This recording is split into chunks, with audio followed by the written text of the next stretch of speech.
Today I'm going to show you how to make a connection to a SQL Server database. First, we want to make sure we're clicked on Server, click Connections, click Add, choose SQL.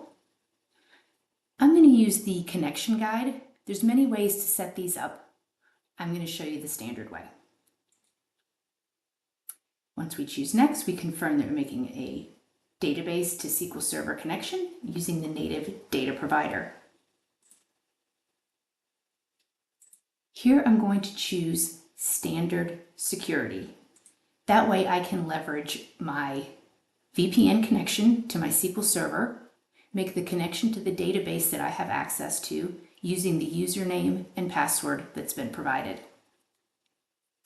For my data source, I'm going to choose my connection.